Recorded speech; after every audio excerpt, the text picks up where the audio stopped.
welcome back. If you are joining us for the first time, my name is Gordon Aride. I'm your host of this channel. If you are watching us on TikTok or Facebook, please follow us on TikTok and Facebook.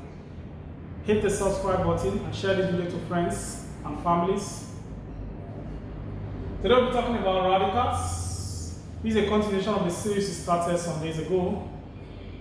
We are looking to write the SAT, the GRE, the GMAT. You'll find this topic useful. Today we're looking at addition and subtraction.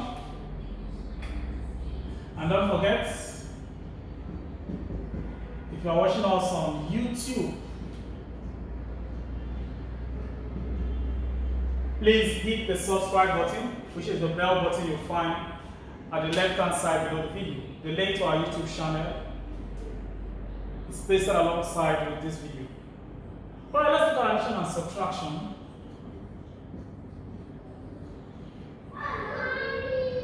You'll find out the rest of our videos on YouTube in our YouTube channel.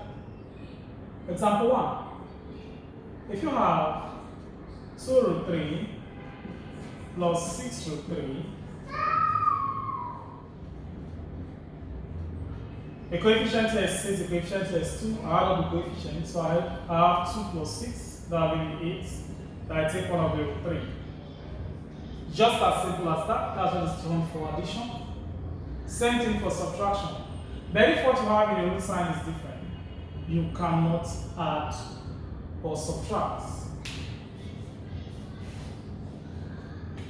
Now take for example, if you have this one, let's say example 2 now. If you have 7 root 50 minus 3 root 5. What you need to do is to simplify this one, bring this one down.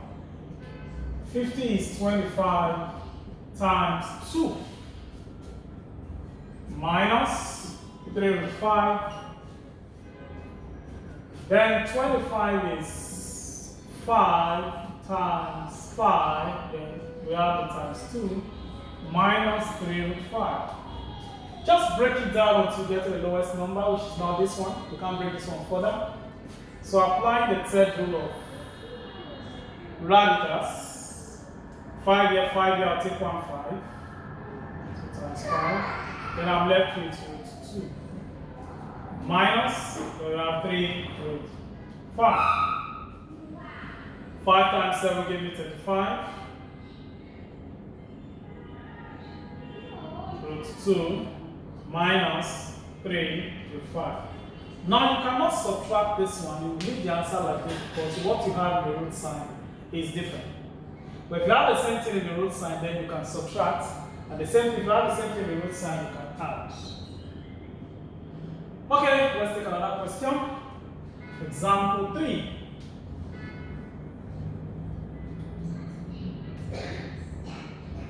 If you have, let's say, it's 80 plus 20 minus, say, 45. You have a question like this.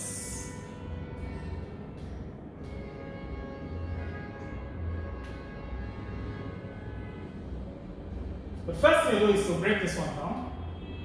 80, you can write as 40 times 2. 20, we can write as 10 times 2. 45, we can write as 9 times 5. So that this one will give us. You see, this thing is actually easy. Just like every other topic you find in mathematics. What you need to do is to try to attempt it, like in this case, try to recall all the rules of radicals. It is not always difficult. 40 we can write as, let's break it down, let's use 4 times 10. Then we have 2. Then 10 we can write as 5 times 2. And of course, this 2 here. Then minus 9 is 3 times 3. Then times 5. So now from here, we break this one further. 4 is 2 times 2. 10 is 5 times 2. And we have this times 2 here. Plus, we can take this 5 now. Root 2, root 2, take 1, 2. We'll be left with root 5. Minus root 3, take 1, 3. We are left with root 5. Like I told you, you can start to break this thing down and write them separately. Write root 5 separately, write root 2 separately, and write root 2 separately. So I now have root 2, which is 2. But there's no need for that without wasting your time. Since everything is just separated like this, I know once we have the same number, I take 1, then I write the other thing left. The same number, I take 1, write the other is what left. So now, 2, take 1, 2, take 1, 2. We are left with root 5. Plus 2 root 5 minus 3 root 5. So now we have 2 times 2 here, that's 4 root 5 plus 2 root 5 minus 3 root 5. Now we add up the coefficient just like we did in example 1. 4 plus 2, that will give 6. So root 5, take 1 root 5, then minus 3 root 5. So now we subtract again. 6 minus 3, that will give us 3. Then we have root 5. As simple as A, B, C. So, if you have questions on radicals, try to handle them in the same way. Look at the rules we treated in the part 1 of this series. It will help to understand how to simplify questions on radicals. Thanks for watching.